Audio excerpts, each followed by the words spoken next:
السلام علیکم ورحمۃ اللہ وبرکاتہ۔ الحمدللہ رب العالمین والعاقبۃ للمتقین والصلاة والسلام علی اشرف الانبیاء والمرسلین اما بعد۔ بسم اللہ الرحمن الرحیم۔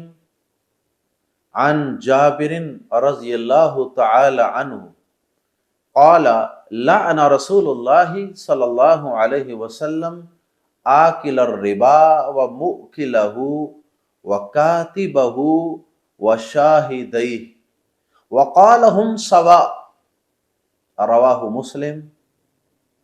حضرت جابر رضی اللہ تعالی عنہ حدیث بیان کرتے ہوئے کہتے ہیں کہ اللہ کے رسول صلی اللہ علیہ وسلم نے سود کھانے والے اور اسے کھلانے والے اور اسے لکھنے والے اور اس کے دونوں گواہوں پر لعنت فرمائی، اور آپ نے فرمایا کہ یہ سب کے سب اس گناہ میں برابر ہیں، برابر۔ ناظرین کرام، اس حدیث مبارکہ میں اللہ کے پیارے نبی صلی اللہ علیہ وسلم نے ایک کبیرہ گناہ کا تذکرہ فرمایا، اور اس گناہ میں شریک جتنے بھی لوگ ہیں، کسی بھی انداز سے اس گناہ میں معاونت کرنے والے، شراکت کرنے والے، شریک ہونے والے، تعاون کرنے والے، ان سب کو اس گناہ میں اور اس لعنت میں اللہ کے نبی صلی اللہ علیہ وسلم نے برابر کے گناہ گار قرار دیا۔ جانتے ہیں وہ کبیرہ گناہ جس کا اس حدیث مبارکہ میں تذکرہ کیا گیا ہے، وہ گناہ کون سا ہے؟ وہ گناہ ہے ربا، جسے اردو زبان میں سود کہا جاتا ہے اور انگلش میں انٹرسٹ کہا جاتا ہے۔ ربا کا لغوی معنی ہے زیادہ ہونا، کسی چیز کا بڑھنا، بلند ہونا۔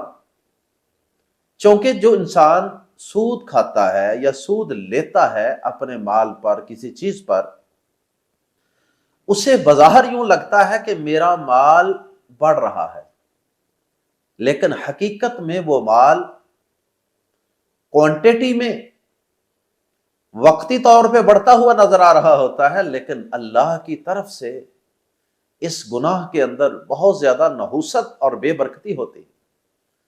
اس لیے بظاہر کوانٹیٹی اور اماؤنٹ میں بڑھنے کے باوجود مال میں اور دولت میں اضافہ نہیں ہوتا، کمی ہو رہی ہوتی۔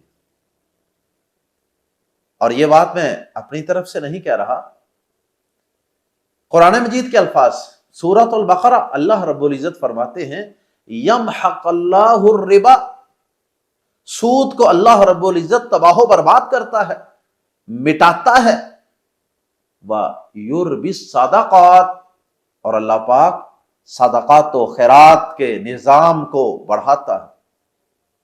جو شخص اللہ کی راہ میں صدقہ کرتا ہے، اللہ پاک اس کے مال میں اضافہ فرماتا ہے۔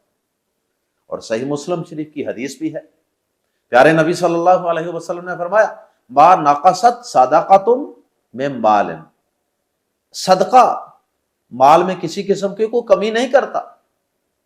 اور قرآن مجید کی آیت بتا رہی ہے کہ کمی ہونا تو دور کی بات، صدقہ و خیرات کرنے سے، کسی پر خرچ کرنے سے، کسی کو بغیر سود کے قرض دینے پہ، اس کی ضرورت پوری کرنے پہ، اللہ پاک اس شخص کے مال میں اور اضافہ اور برکت عطا فرما دیتا۔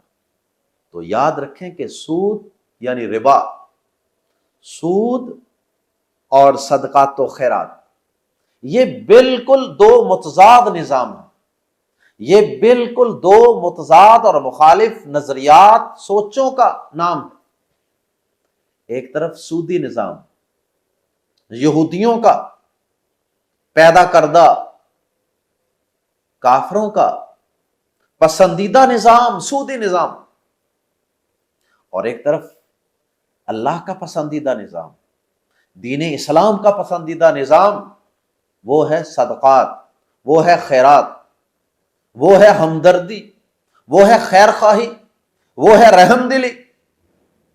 دین اسلام تو اپنے ماننے والوں میں یہ خوبیاں پیدا کرتا ہے نا۔ اگر کسی شخص کے دل میں رحم دلی ہوگی، دوسروں سے ہمدردی ہوگی، دوسروں کی خیر خواہی ہوگی، تو وہ شخص تو اپنے مسلمان بھائیوں کو مصیبت میں تنہا نہیں چھوڑے گا۔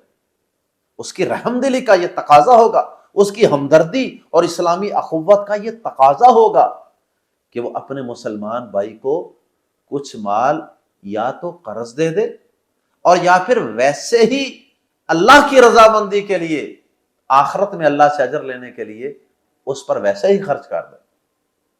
یا اگر اس کو قرض دے دے لیکن بعد میں اس سے قرض واپس کرنے کی اس کے اندر سخت اور ہمت نہ ہو تو اس سے وہ قرض معافی کر دے کہ اس سے بیچارے سے تو دیے نہیں جا رہا، چلو اس کو معافی کر دو۔ یہ ساری سوچیں تبھی پیدا ہوتی ہیں جب انسان کے دل میں رحم دلی ہو، نرم دلی ہو، ہمدردی ہو، خیر خواہی ہو، اسلامی اخوت ہو، اللہ کے سامنے قیامت کے دن پیش ہونے اور جنت اور جہنم کے فیصلے ہونے کا یقین ہو۔ جو سودی نظام ہیں، سود خور ہیں، ان کے اندر کیا ہوگا؟ رحم دلی کے بجائے، ہمدردی کے بجائے، خیر خواہی کی بجائے، اخوت کی بجائے ان میں ہوگی خود غرضی، سنگ دلی، مفت خوری، کچھ نہ کرنا پڑے، بیٹھے بٹھائے سود آتا رہے۔ اور اسی طرح ہرس، طمع، لالچ، یہ ساری چیزیں ہوتی ہیں سود خوروں میں۔ اللہ اکبر۔ یہ سود معاشی اعتبار سے بھی انتہائی نقصان دہ ہے معاشروں کے لیے۔ امیر امیر تر ہوتا چلا جاتا ہے اور غریب غریب سے غریب تر ترین ہوتا چلا جاتا ہے۔ معاشی اعتبار سے بھی اس پہ بڑی ڈیٹیل سے ڈیبیٹ ہو سکتی ہے کہ معاشی اعتبار سے سود کے کیا نقصانات ہیں سوسائٹی کو، لیکن فی الحال اس محدود سے وقت میں ہم شرعی اعتبار سے اور دینی اعتبار سے ہی زیادہ اس کے نقصانات کا تذکرہ کریں گے۔ اللہ رب العزت نے قرآن مجید کے اندر اس سود خور کی حالت کا نقشہ کھینچا۔ اللہ پاک فرماتے ہیں سورۃ البقرہ ورس نمبر 275، یہ تقریباً پورا رکوع ہے سود خوروں کی مذمت، مختلف انداز سے اللہ پاک نے مذمت فرمائی۔ اعوذ باللہ من الشیطان الرجیم الذین یأکلون الربا لا یقومون الا کما یقوم الذی یتخبطہ الشیطان من المس۔ فرمایا جو لوگ سود کھاتے ہیں نا، سود خور، فرمایا کہ وہ نہیں کھڑے ہوتے یا نہیں کھڑے ہوں گے مگر اس شخص کی طرح جس شخص کو شیطان نے چھو کر مخبوط الحواس بنا دیا ہو، جسے شیطان نے چھو کر پاگل بنا دیا ہو۔ جس طرح خبتی انسان، پاگل انسان، اسے کچھ پتہ نہیں نہ چل رہا ہوتا، میں کون ہوں، میری ذمہ داریاں کیا ہیں، میرا رب کون ہے، یہ بندے کون ہیں، یہ بھائی ہے، یہ بہن ہے، یہ میرا رشتہ دار ہے، یہ غریب ہے، یہ باڑا ہے، اسے کوئی احساس نہیں، مخبوط الحواس۔ اب یہ حالت دنیا میں بھی ہوتی ہے، ہم دیکھتے ہیں۔ یہ صرف حالت میدان محشر میں نہیں ہوگی، ایک تو قیامت والے دن بھی اللہ پاک سود خوروں کو پاگل اور مخبوط الحواس بنا کر اٹھائیں گے، لیکن تجربہ کہتا ہے کہ ان کی یہ حالت دنیا میں بھی ہوتی ہے۔ ہر وقت اس سے بھی پیسہ آ جائے، اس کو بھی کھا لوں، اس کو بھی نچوڑ لوں، پاگل پن سوار ہوتا ہے۔ اللہ اکبر۔ دین اسلام کی خوبصورتی ہے، ہر وہ چیز جو انسان کے لیے نقصان دہ ہے اسلام اسے روک دیتا ہے، ہر وہ چیز اس کے لیے فائدہ مند ہے اسلام اس کو کرنے کا حکم دیتا ہے۔ اللہ پاک نے نہ صرف اس گناہ سے روکا ہے، سود لینے سے، دینے سے، کھانے سے، لکھنے سے روکا ہے، بلکہ اللہ پاک نے فرمایا کہ جو لوگ سود لینے دینے سے، کھانے سے باز نہیں نہ آتے، ان کا میرے اور میرے رسول کے ساتھ اعلان جنگ ہے۔ اللہ اکبر۔ اتنا بڑا جرم، اتنا بڑا گناہ، شاید اور کوئی بھی ایسا گناہ نہیں جس کے متعلق قرآن مجید نے یہ الفاظ استعمال کیے ہوں کہ میرے ساتھ اعلان جنگ۔ سورۃ البقرہ ہی کا یہی رکوع پڑھ لیجیے، یا ایھا الذین آمنوا اتقوا اللہ وذروا ما بقی من الربا ان کنتم مؤمنین، اے ایمان والو اگر تو تم واقعی سچے مومن ہو نا، اللہ سے ڈر جاؤ اور سود کے بقایا جات چھوڑ دو۔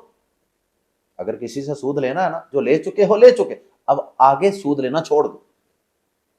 اور آگے فرمایا فَإِن لَّمْ تَفْعَلُوا فَأْذَنُوا بِحَرْبٍ مِّنَ اللَّهِ وَرَسُولِهِ، اگر تم سود لینا نہیں چھوڑو گے نا تو یاد رکھو کہ تمہارا پھر اللہ اور اس کے رسول کے ساتھ سمجھو کہ اعلان جنگ، اتنا بڑا گناہ۔ لیکن بدقسمتی سے آج تقریباً ساری اسلامی حکومتیں اللہ کے ساتھ اعلان جنگ کیے ہوئے۔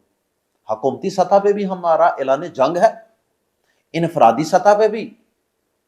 کافر تو یہودی تو عیسائی تو ہندو تو وہ تو ہیں ہی کافر، بدقسمتی سے اللہ اور اس کے رسول کا نام لینے والا نام نہاد مسلمان بھی سود کی اس دلدل میں پھنسا ہوا، اور اس کو چھوڑنے کے لیے پریشان بھی نہیں ہے۔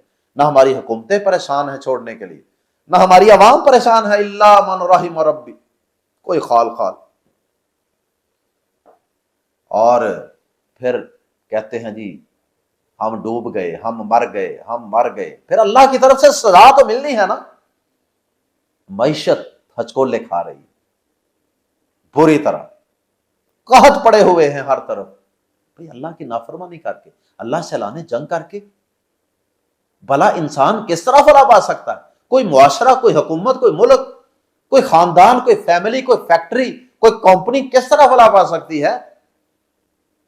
لیکن افسوس کہ ہمیں اللہ کے وعدوں پہ اور اللہ کی باتوں پہ شاید یقین ہی نہیں ہے۔ اور آج شیطان نے ایک اور بڑا جدید طریقہ نکالا ہے۔ شیطان نے اسلامی بینکاری کے نام سے سود کو حلال کرنے کی کوشش کی۔ جو لوگ سود سے ذرا بچنے والی سوچ رکھتے تھے نا، بینکوں نے اپنی ایک ایک اسلامک بینکنگ کی برانچ مارکیٹ میں لانچ کر دی، چلو ان کو یہاں پھنساؤ۔ بلیو می، یہ سب اسلامی ٹچ ہے، اندر نظام سسٹم سارا وہی ہے، اسٹیٹ بینک کے ساتھ وہی معاملات ہیں۔ ان دھوکوں میں مت آئیے گا، یہ اللہ اور اس کے رسول سے اعلان جنگ ہے۔ نام جو مرضی رکھ لیں آپ، پیپسی کے اوپر آپ آب زمزم لکھ دیں تو وہ آب زمزم نہیں بن جائے گا۔